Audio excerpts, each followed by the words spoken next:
Luz Angeles says there were no formal offers given. But if the president would want the role, she says he would definitely be considered. Executive Secretary Salvador Medialdea previously said he isn't sure whether President Duterte is open to accepting a drug czar position in the next administration. Marcos is expected to announce more cabinet nominees in the following days.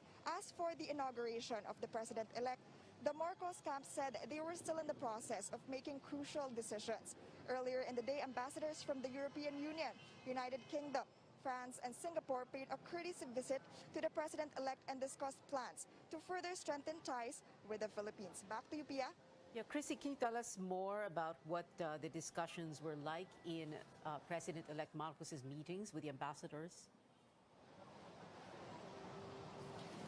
Yes, Pia. The British ambassador first discussed to uphold maritime ties with the Philippines. We currently have a few British vessels in the region. We will build on that. Our carrier strike group will be back to this part of the world in 2023. And we'll continue to work with all partners interested in maintaining the international maritime law and UNCLOS and the 2016 arbitral award as we move forward in the years to come. The Singaporean envoy, meanwhile, said Singaporean businesses are keen on seeing reforms for the country to attract investors.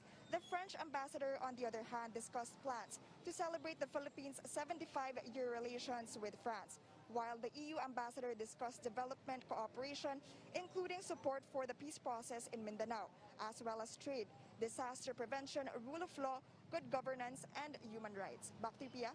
Chrissy Di Matulak there reporting from the Marcos headquarters in Mandaluyong. The Duterte administration's Build, Build, Build program will stay as a priority of incoming Public Works Secretary Manuel Bonoan. Bonoan says he will prioritize high-impact projects out of the more than 100 unfinished projects of the Duterte administration. He says he will also engage in public-private partnerships.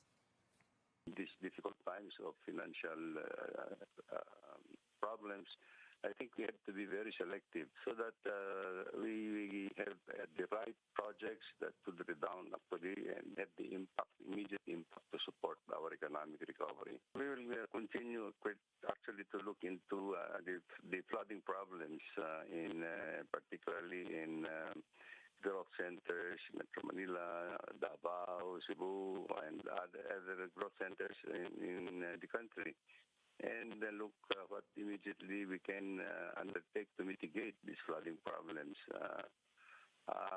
This is one of the core functions also of the Department of Public Works and Highways. So certainly there have been master plans in the major river basin. Bonoan was Public Works Undersecretary during the Arroyo and Estrada administrations. He is now President and Chief Executive Officer of SMC Tollways. The outgoing and incoming teams under the Office of the Vice President are now preparing for transition talks. Vice President Leni Robredo has responded to Vice President-elect Sara Duterte's letter requesting for an initial meeting. In a letter, Duterte congratulated Robredo for her achievements as Vice President. She also sought a virtual discussion between their teams on protocols, policies, precedents, and other matters about the office. In response, Robredo also congratulated Duterte on her proclamation as the next Vice President. She said her team is ready to answer questions about the office and take all the necessary steps for a smooth transition. The Duterte administration security cluster is hoping its successor will continue to prioritize the armed forces modernization. National Defense Public Affairs Chief Arsenio Andolong says the country needs more security assets, particularly for territorial defense. While in social services, officials believe addressing rising cases of teenage pregnancy should be a priority. Once a child gives birth to a baby, automatically wala siyang trabaho, magkakaroon na naman ng problema kung saan kukunin pagkain. So ang program na to, and we are really asking the next administration to look into it because this will at least, if we could be able to minimize this problem, then we could cut the cycle of poverty. Unti-unti na natin lapitan yung tinatawag na credible defense posture natin na kung saan na natin kayang patrolan talaga ang lahat ng dako ng Pilipinas. Halos nandun na tayo pero malayo pa. No? So yan ang pinaka-importanting programa na nais naming ilapit sa dadating na kalihim. Executive Secretary Salvador Medialdea reveals President Duterte is almost done packing his personal things in Malacanang.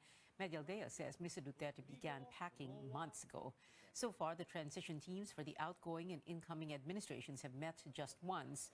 For now, Medialdea says they're focusing on determining the venue for the inauguration. Medialdea heads the Duterte administration's transition team. Coming up on Newsnight, officials are preparing to repatriate Filipinos from Sri Lanka because of a crippling economic crisis in the South Asian country. Plus, Filipino talent shining bright once again at the prestigious Cannes Film Festival. Stay tuned to CNN Philippines.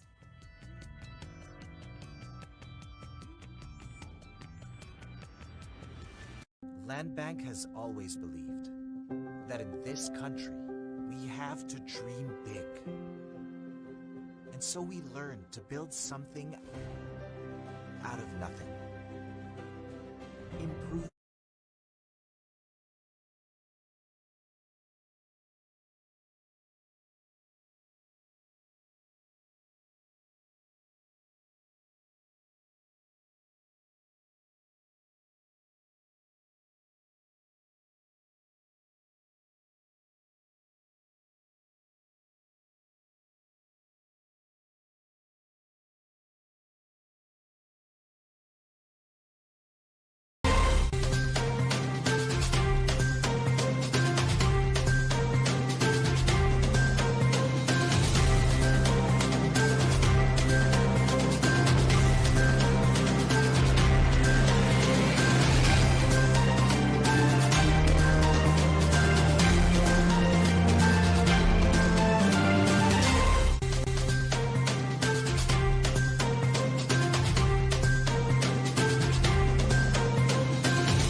Welcome back to Newsnight. Back to our top story. The team of President-elect Bongbong Marcos names more key appointments in his incoming cabinet.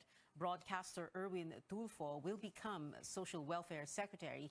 Tulfo vowed to work hard to address the needs of the poor. Tulfo is the younger brother of Senator-elect Raffy Tulfo. The Tourism Department welcomes the appointment of Liloan Cebu Mayor Cristina Frasco as its new secretary. The DOT says it is ready to brief Frasco on some of the agency's COVID recovery programs during the turnover. Bangko Sentral Assistant Governor Amena Pangandaman officially accepts the invitation to become the next Budget and Management Secretary. She pledged to craft responsive policies that will aid the country's pandemic recovery efforts.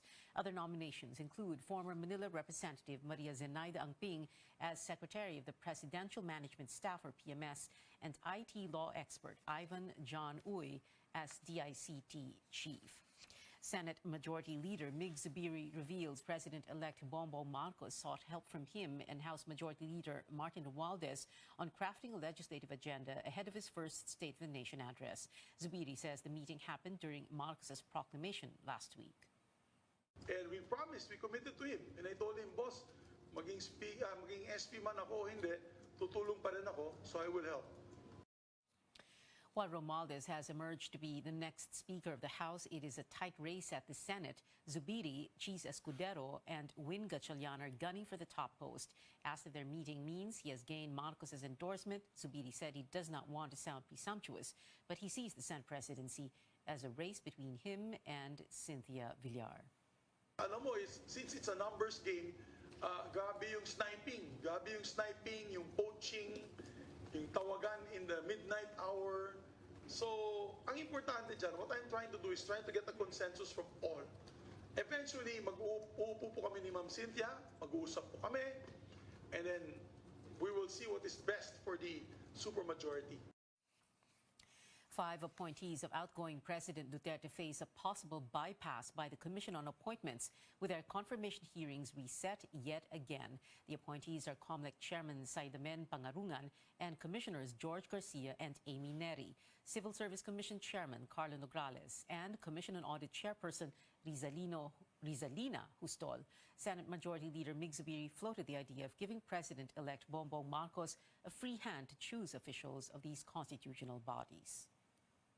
Many of my colleagues feel that maybe it is, or it should be, the choice of the new president, Madam Chair, particularly in the appointments of these constitutional officers. A position of 7 years, ibig sabihin, this new president, with a mandate of 31 million votes, will not even be able to appoint the head of the COA until even up to the last day of his term.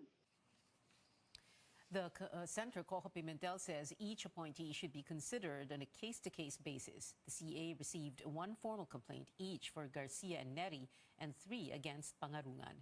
Senator Franklin Drilon says he will ask questions of Neri about her supposed deal involving, allegedly, a drug lord. The committee tackling the nominations will meet again on Wednesday. If there is no action on their appointments, all 5 officials will have to step down on Friday, June 3rd, when the 18th Congress adjourns. COMELEC's Commissioner Garcia says he remains hopeful, while others refuse to comment for now. In other news, the government is preparing to repatriate hundreds of Filipinos in Sri Lanka, a South Asian country now crippled by an economic crisis. Filipino officials say assistance is underway for their immediate needs and for those planning to come home. Our Tristan Adalo reports. Hundreds of Filipinos are now starting to feel the impact of the economic crisis in Sri Lanka. Some of them are struggling to make ends meet amid skyrocketing prices of basic commodities. The situation has sparked daily protests in the island nation as a South Asian country, for the first time in its history, has failed to pay its debts that fall due. The crisis is a combination of decades of financial mismanagement worsened by allegations of corruption, the COVID-19 pandemic, and the war in Ukraine. Close to 600 Filipinos are working and living in Sri Lanka. Daily po, mayroon pong nangyayari na protesta. Kaso nga lang, mayroon na pong tirgasan at saka yung pagbubumba po nila ng tubig. Pero malayo po sa aming tinitirhan, sir. The country is also low on food, fuel, and essential items like medicines, pushing prices of basic goods to an all-time high. Yung mga ibang rice, yung 100 rupees naging 200 rupees na po siya, sir. So yun. At tapos sa sugar, na 150 naging 300. Sa mga supermarket po dito is nabubusan yung mga pagkain sa shelves. Tapos ano din po, yung sa mga gulay naman po, yung store ng gulay, ilan na lang po yung mga gulay. The Foreign Affairs Department says it is prepared to bring Filipinos home immediately. The Philippine Consulate in the capital Colombo and the Embassy in Dhaka in Bangladesh are closely monitoring the situation in Sri Lanka. Overseas Workers Welfare Administration Chief Hans Kakdak says the agency is preparing a list of those who want to be repatriated and possible financial assistance to those in need. And in the face of a record high debt because of the pandemic, what are the chances that the Philippines will go the way of Sri Lanka? Think tank Ibon Foundation says the path is highly unlikely for the country. An analyst adds Sri Lanka and the Philippines are on different directions in terms of economic growth. You add a factor of government mismanagement. So here we can probably take into account the alleged corruption and cronyism by the Rajapaksa administration. All of those things contributed to what is going on in that South Asian country. In terms of the likelihood of that happening in the Philippines, I think the chances are remote. Analysts say that the strong remittances from OFWs, the revenues from the BPO industry, and foreign investments can prevent a Sri Lanka-like scenario to happen in the Philippines. Tristan Odalo, CNN Philippines. Search and rescue efforts are still underway for 7 fishermen who went missing in Palawan. The Coast Guard says it is working double time with the armed forces to find the fishermen whose boat collided with a cargo vessel off Maracanao Island on Saturday. Coast Guard spokesperson Armand Balillo says they will also check neighboring coasts, while vessels in the area were advised to inform the PCG of possible sightings of the fishermen. Authorities are checking whether the fishing vessel had engine problems. A lawmaker is calling for a probe into the nearly 844 billion pesos worth of losses of the Social Security System, or SSS, last year. Senator Francis Tolentino filed a resolution to find out the financial standing of the insurance agency and whether it could continue providing benefits to its members. SSS President and CEO Michael Regino earlier explained the increase in net loss was because of changes in accounting standards. He said it does not impact the capability to give Social Security benefits. In COVID-19 headlines, the Octa Research Group sees a very slow rise in cases in Metro Manila. The average daily infections in the capital region from May 23 to 29 was 74, slightly up from 72 the week before, while the reproduction number, or the number of people a COVID-19 patient can infect, rose to 1.08 from 1.02%. Octa says it is still too early to determine whether the uptick will stop or continue in the coming weeks. As COVID-19 cases remain manageable, Education Chief Leonor Briones is pushing for full in-person classes next school year. But Briones adds it will still depend on the situation in respective areas. DepEd Undersecretary Diosdado San Antonio says blended learning will remain on the table. Hinihikayat na natin ang lahat ng paaralan na magsagawa ng face-to-face classes, pero tinitingnan po namin na blended, may face-to-face na mga araw at may araw na papayagan na nasa mga bahay pa rin natututo ang mga bata. Pero hanggat po, pag pinayagan na po tayo ng IATF na ang lahat ng paaralan ay magkaroon ng face-to-face classes, mga ilang araw, bawat linggo, ay iyan na po ay isusulong ng kagawaran ng edukasyon. Around 73% of public schools have resumed face-to-face classes. News overseas now, U.S. President Joe Biden and First Lady Jill Biden visiting a grieving community for the second time in almost 2 weeks.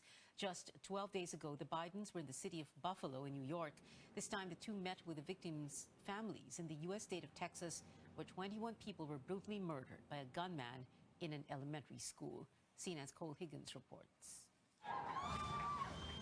President Joe Biden and First Lady Jill Biden arriving in Uvalde, Texas Sunday. First visiting Robb Elementary School, laying flowers at the memorial. Biden acting as consoler-in-chief, embracing the school's principal, before walking along the row of memorial wreaths from picture to picture of each of the 19 children and 2 teachers, 21 people in total who were gunned down inside the school. Texas Governor Greg Abbott also stopping by the memorial, an onlooker issuing a plea. Please, Governor Abbott, help Uvalde County. We need change. I hope that some politicians see this and try to meet in the middle and work together. The Bidens attending Mass as they do nearly every Sunday, but this time with the grieving parishioners of Uvalde's Sacred Heart Catholic Church. President Biden facing calls to action and chants of do something while leading Mass. You could tell he wasn't there for a photo op. He wasn't there for none of that. He was there for the people who were actually, the victims, the families. The Bidens spending about 3 hours meeting privately with survivors and victims' families at the Uvalde County Arena. It was really just all about my daughter. They were very gracious. They showed compassion. And that's all we were here for. You know what I'm saying? He listened to everything, and we listened to him. He shed some tears. We shed some tears. I'm Cole Higgins reporting. The U.S. Justice Department said it is conducting a review of law enforcement response during the mass shooting. Sports and entertainment stories coming up. The Celtics are headed to the NBA Finals for the first time in 12 years, while the Cannes Film Festival, a satirical film, brings home the Palme d'Or, including a Filipino actress. Stay tuned to CNN Philippines.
You're watching CNN Philippines. Get ready for a Celtics versus Warriors showdown in the NBA Finals. The Boston Celtics won the Eastern Conference Finals, defeating the Miami Heat in Game 7, 100-96. This is the first time in 12 years that Boston will enter the championship round. The Celtics' top scorer of the night, Jason Tatum, was named the first Larry Bird East Conference Finals MVP. The best-of-7 final series between Golden State and Boston begins Friday, 9 a.m. Philippine time. Well, for the first time in 2 years, the PBA is back in full swing with the return of the three-conference format. Season 47 opens with a doubleheader this June 5th at the Araneta Coliseum for the All-Filipino Conference. At 4:30 p.m., the Converge Fiber Xers will debut in the league, playing against the Rain or Shine Elasto Painters. At 6:30, Magnolia faces defending Philippine Cup champions TNT. Health and safety protocols will be observed, with Metro Manila still under Alert Level 1. Dahan-dahan namin nakipagtulungan po kami sa IATF at sa ating medical experts kung pwede nang dahan-dahan tanggalin na yung antigen. Pero as of now, antigen every game day, ang mga teams, ang staff, ang mga referees, ganun din. The biggest priority is to get back to normal. And the only way we will get back to normal is to have 3 conferences. So balik tayo doon sa pinanggalingan natin. Before the games, the league will hand out honors to last season's top players in the 46th Leo Awards.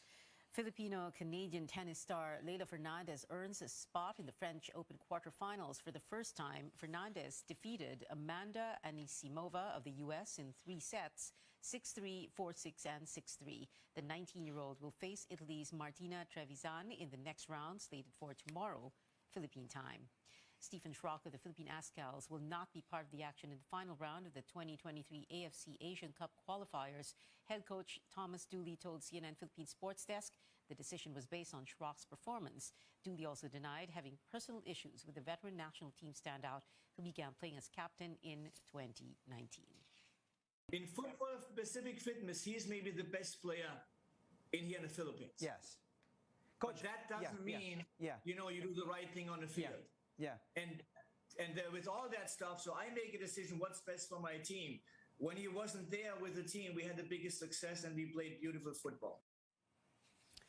The final round matches tip off on June 8th. The Ascals were drawn with Yemen, Mongolia, and Palestine in Group B. Heading to France, the Cannes Film Festival has recognized much Pinoy talent this year. Filipino actress Dolly De Leon plays Abigail in The Triangle of Sadness. It won the Palme d'Or, which is given to the best film in the competition. The movie sees the super rich come together in a luxurious yacht and get stranded on an island. Dolly spoke about her character on CNN Philippines New Day last week. It takes a turn when, you know, the power of these people have is lost when they get stranded on an island because they don't know how to survive. Abigail, the character I play, she's the one who is very resourceful, self-sufficient, and she finds ways to help everybody survive. And because of that, they look up to her, they follow her, and she takes the lead, and she's the boss. Plan 75, a film co-produced by the Philippines, France, and Japan, earned the Camera d'Or, or Golden Camera Special Mention of the festival. 2 of the movie's producers and 1 of its actors are Filipinos. A co-producer spoke to CNN Philippines about the inclusion of a Pinoy character in the film. I guess anywhere in the world, there will be a Filipino caregiver, you know? So I guess that the idea didn't come from me, to be honest. It was already written into the project. And then that's why they asked me to help them realize the role of Maria, to fix the role of Maria, to help share research a little bit about the migrant workers and the caregivers in Tokyo. Plan 75 is the feature directorial debut of Japanese filmmaker Chi Hayakawa.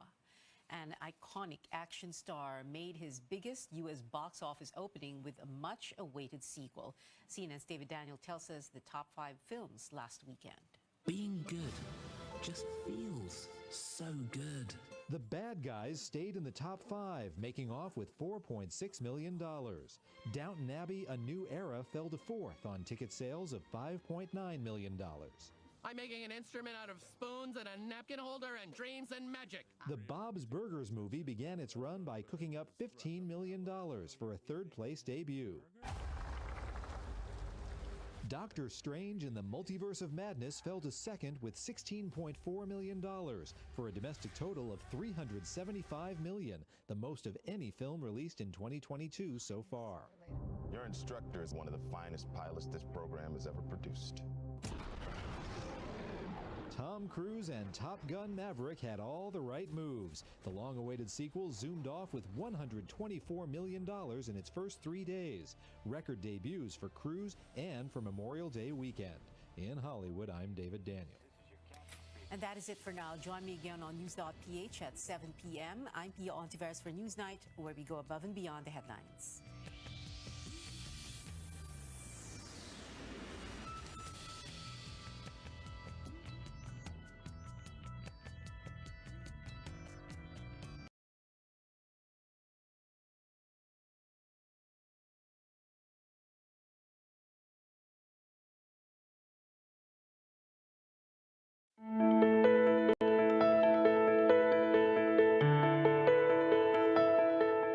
Have you ever felt like you wanted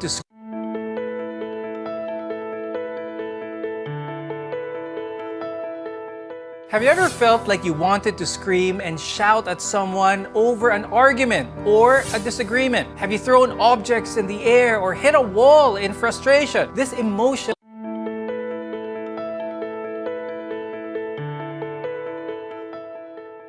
Have you ever felt like you wanted to scream and shout at someone over an argument or a disagreement? Have you thrown objects in the air or hit a wall in frustration? This emotion is called anger, and it is a perfectly normal feeling.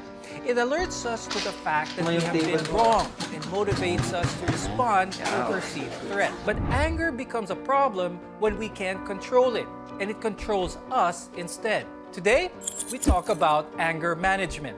I'm Dr. Freddy Gomez, and you're watching MedTalk Health Talk on CNN Philippines.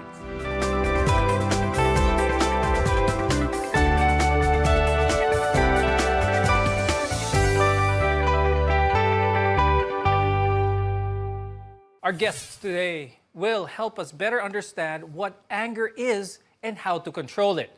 Let's welcome our guests. Joining us is Dr. Ann Christine Guevara, who is a neurologist, psychiatrist at Bernardo General Hospital and De Los Santos Medical Center.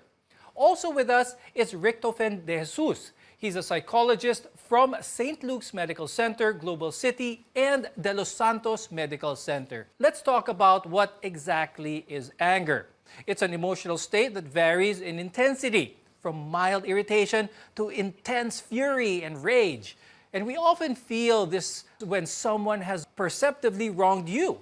Dr. Tin, tell us more about what happens to the body when one feels angry. So with input, a person would perceive things through our senses, visual, smell, through the skin, or what we feel, what we perceive as threat, that enters the brain as an input. It actually stimulates the emotional brain, which is particularly amygdala, which then stimulates the other parts of the brain, including the limbic system, which is the emotional brain, and the other parts of the brain, like the thinking brain. And all of these, when put together, causes responses. Now, the output can be seen externally, as in physical changes, and internally, it would present as internal changes in the different organs. Example, so physical changes would mean flushing of skin, prominence of the head and neck veins, facial grimacing. So kaya makikita mo talagang galit yung tao, clenched teeth, and tense muscles. What hormones naman, Dr. Tin, do we release when we're shouting or screaming because of anger? Merong nag-activate, merong nagpapakalma. So the things, the hormones that activate, and these include the adrenaline, noradrenaline, the cortisol. And these are the hormones that are released when we are angry. So kaya nagkakaroon ng adrenaline rush, fight or flight response. And the cortisol, in turn naman, it increases the usage of the sugar in the body. Kaya nagkakaroon tayo ng energy when we are angry. Anger doesn't exist in a vacuum, and when we're mad or angry, there are a host of other emotions that we experience in the process. Tofi, tell us naman more about this. When you talk about anger, it's already a result of several processes that are occurring in the mind.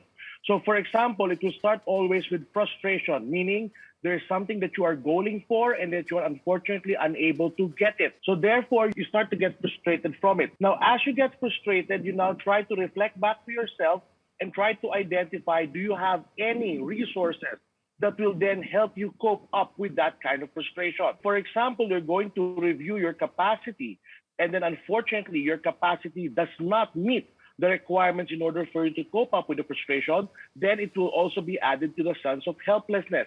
So frustration followed by the concept of helplessness will then allow you to feel the emotion of anger. So from there, as long as the frustration increases, the helplessness increases, your anger becomes bigger and bigger. And because of that, you are now going to react very angry towards the situation. How does anger differ from aggression? Anger is a mood, so it's internal. Aggression is when we then externalize the anger that we are feeling. So for example, if you feel that you are so mad, then that's just anger. But if you are already starting to get an object, throw it aside, or for example, unfortunately hurting other people or even yourself, that is how it becomes aggression. Now, there are different types of anger we should all be familiar with. Tofi, what are some examples of these, different types of anger? There is such a thing as a righteous anger, meaning there was really a situation that really frustrated you out of the blue, meaning you were unable to really see it coming. And then from there, you then give the reaction of anger itself. Now, this is the time wherein you really felt that you have been hurt, that you have been wronged, and that's why you're reacting that way. On the other hand, there is what we call disproportionate anger, meaning the stimulus itself that triggered it is very small and disproportional towards the reaction that you are giving. So it means that you're making a mountain out of a molehill. You're making a big deal out of a small situation. So that is when it becomes quite uncontrollable. Now, Dr. Tin, what are some of the most common types of anger na nararanasan ng mga tao? Some of the most common types of anger are behavioral anger. This is a reaction when one physically reacts towards a feeling of anger that leads to violence and aggression. The other one is retaliatory anger or vengeful anger. Ito yung you want to get back as a response to that. For instance, when you had a conversation and you want to get back to that person, so it's a retaliation, kaya tinatawag na retaliatory anger. And there's this volatile anger, which seems to come out of nowhere, easily triggered, pero very volatile, kaya it comes down, a person comes down quickly as well. Assertive anger can be a healthy option for expressing anger. This type of anger allows a person to express what they're feeling in a calm, verbal manner. Tofi, please explain to us why this is the best type of anger that a person should practice. It means that you're just forcefully getting your point to the other person that you're communicating with. It is effective, number one, because you're defending yourself. It allows you to really value yourself as a person. It allows you to tell the other person, hey, we have some boundaries here. I have my own values. I have my own capacity, and you need to respect that. By being assertive, you're now telling the other person, I have a point as well. I have something to say as well.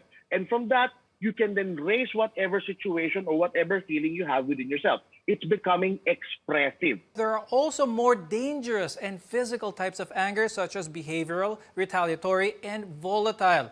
Dr. Tin, could you explain what happens to the brain when we feel these three? Persons with these kinds of anger, it's really impaired, it's decreased. So the person cannot think clearly, it's very emotional, the judgment is also impaired, kaya things get out of hand, They cannot think clearly, and they do things and say things that they do not mean.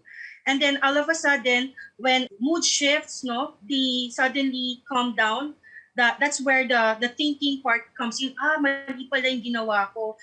I was not able to manage my anger at that point. So that's how it goes, It's an impairment in the regulation of the connections in the brain, the thinking brain and the emotional brain. Now, anger is normal, but it can be detrimental to both your physical and emotional health when you lose control of it.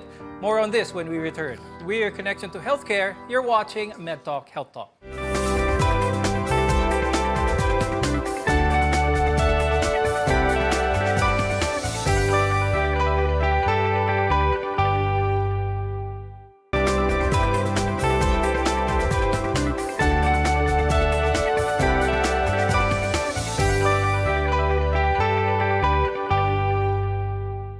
There are many causes of anger, ranging from external to internal influences. But whatever the cause, managing your anger is more important. I'm Dr. Freddy Gomez, and you're watching MedTalk Health Talk. We're together in health. Any person or event can make you angry. Now, there are many reasons why one might get angry. Let's go into the causes of the more common types of anger, which are chronic, self-abusive, and verbal. Now, these types can affect a person at home or in the workplace. Tofi, can you tell us more about the possible causes of anger? There are some people who could not really tolerate things that are not going their way. So that's the first one. You get angry because whenever things are not going as smoothly as you're expecting them to be, you get angry. Another cause of anger is that it became reinforcing for you across time.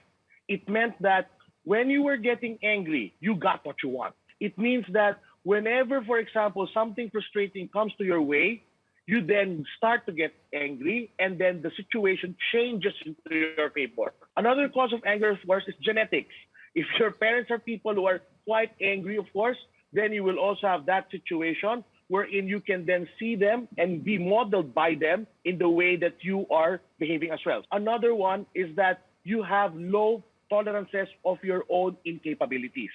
So they usually blame themselves for things that are not supposed to be blamed about, and their attribution is a little bit off. And because of that, their reaction is usually an angry emotion.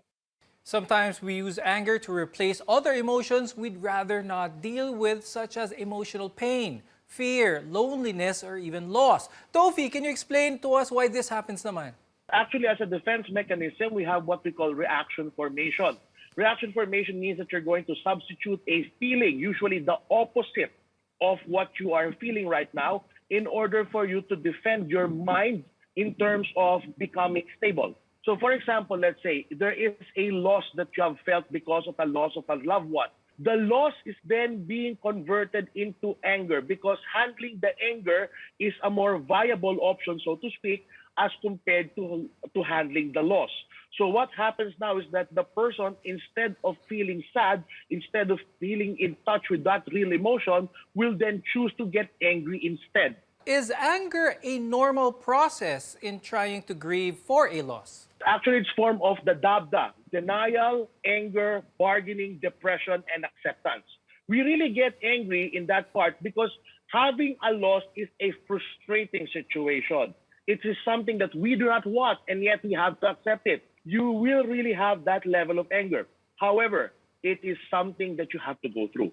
By being angry, it means that you're just releasing frustrations that have not been processed with you. The point there is that not to remain angry. Anger can also be a symptom or response to a medical condition. It can be a symptom of depression, ADHD, substance abuse, or even bipolar disorder. Dr. Tin, let's talk about this. Why do these disorders trigger anger? In depression, anger is actually internalized and externalized. So when we say internalized anger, the person would feel low mood, hopelessness, would have crying spells, and suicidal thoughts. No? They're easily triggered by the circumstances in their lives. And sometimes it can also be biological, as in chronic kind of stress. So chronic kind of stress causes dysthymia or low mood for a long time.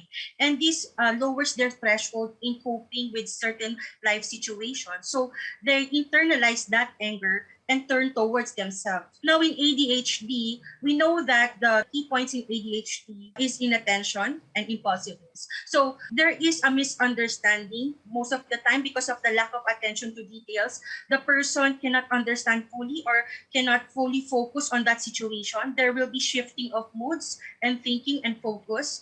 And because of that, it causes some conflicts. Another example would be adults with ADHD who usually present with lack of direction. And all of these causes frustration, disappointment on the part of the patient. And again, the anger then turns towards the self. Can a person who's really angry be at risk of, say, a heart attack or stroke? When one is angry, again, we stimulate the sympathetic system, the adrenaline rush, it would cause increase in blood pressure, increase in heart rate. Vasomotor responses would be more of differences in the caliber of our blood vessels, so whether it will constrict or dilate. And there's also the release of inflammatory markers. which causes clotting. So if we will discuss this in the context of, for instance, heart attack. So kapag tumaas ang blood pressure, it would cause stress on the heart. It can also cause arrhythmias or a dysregulation of the heart rate. No? Mag-iiba yung heart rate. Some people are actually more prone to anger than others. Dr. Tin, what are the parts in the brain that are different in a person who is quick to anger versus a person who is not? Both nature and nurture factor in on how people respond to certain situations and causes angry outbursts. No? And the nature part is the environment, how the patient or the person has been reared. And the biological aspect is the genetic part. Now, the wirings in the brain is very important. That's why other people, like the type A personalities, are more prone to angry outbursts. No? The parasympathetic system, which releases the acetylcholine, is known to be quite higher in the people who don't get angry easily as compared to those who are quick to anger.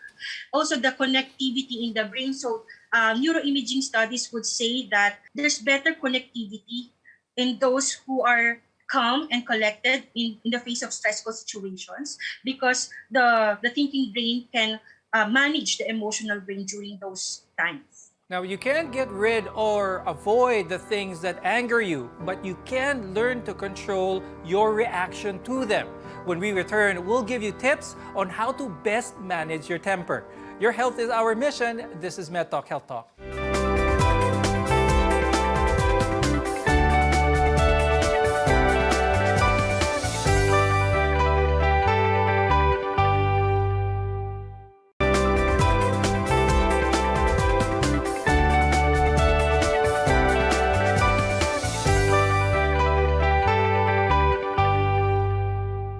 The goal of anger management is to reduce both your emotional feelings and the physiological arousal that anger causes. I'm Dr. Freddy Gomez, and you're watching MedTalk Health Talk, where your care comes first.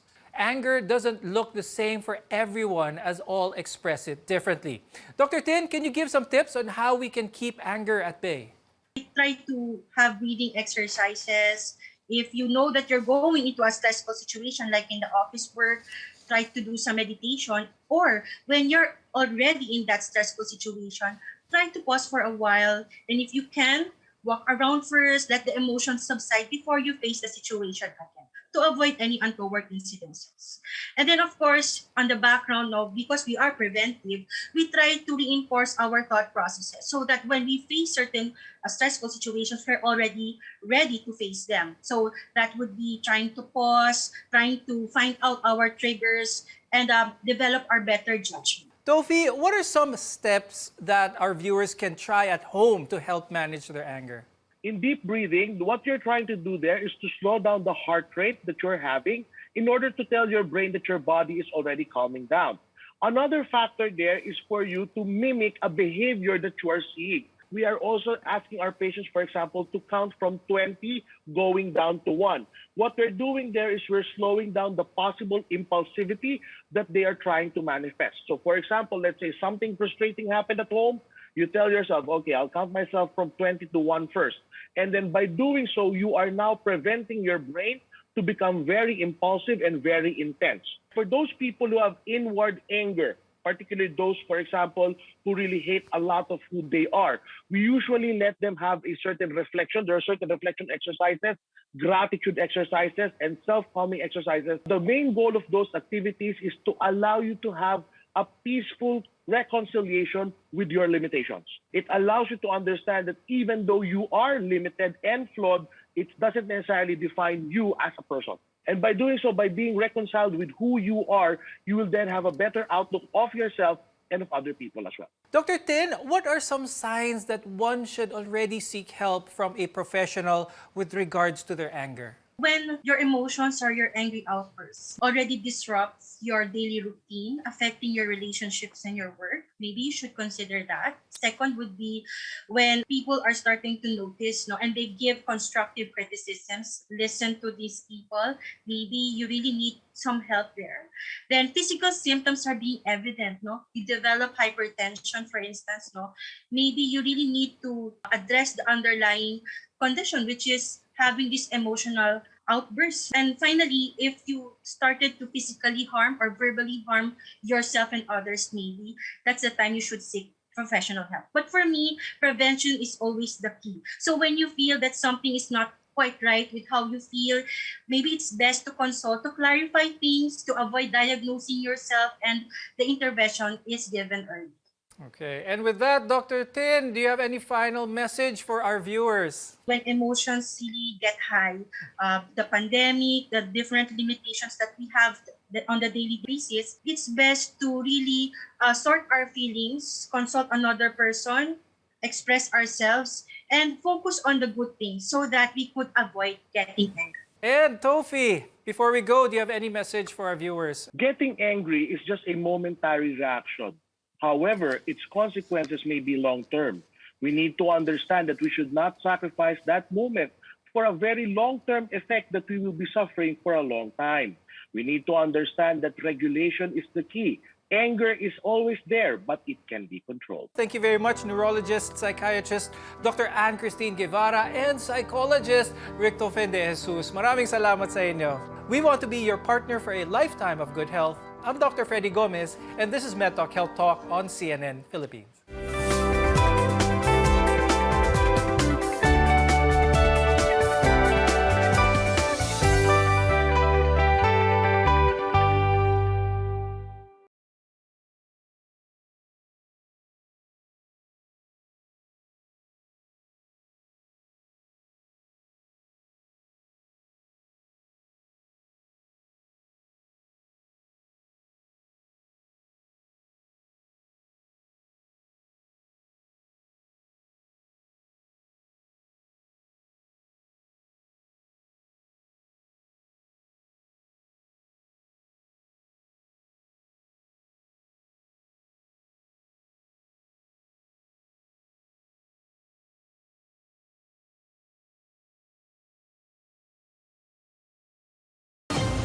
Kumakalat breaking tweet ni at hindi ito scam. All caps, gamot sa cancer. Question mark. Miracle tea exclamation. Mapa stage 1, stage 2, stage 100. First 100 emoji to DM will be healed with good hair. Huwag paloko, mag-fact check muna. Ang totoong balita, tunog tama, dapat tama. Isang paalaala mula sa KBP at ng istasyong ito. Click number 2. Order now. Arrow down. Arrow down.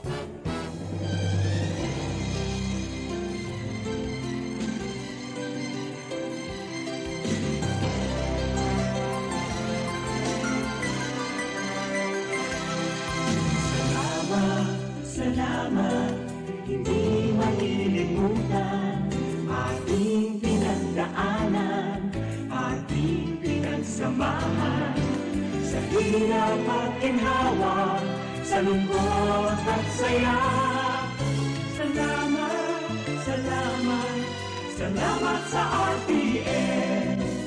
Noong simula pa lamang, kayo ang naging magulang. Sa aking bawat hakbang, tulong niyo'y tamang daan. Sa aking mga pagsubok, kayo'y laging tumutok. Kayo na ang laging kapay, hanggang sa magtagumpay. Salamat, salamat, hindi malilimutan. Gintong alaala ng ating pagsasama. Sa hirap at ginhawa, sa lungkot at saya. Salamat, salamat, salamat sa RPN.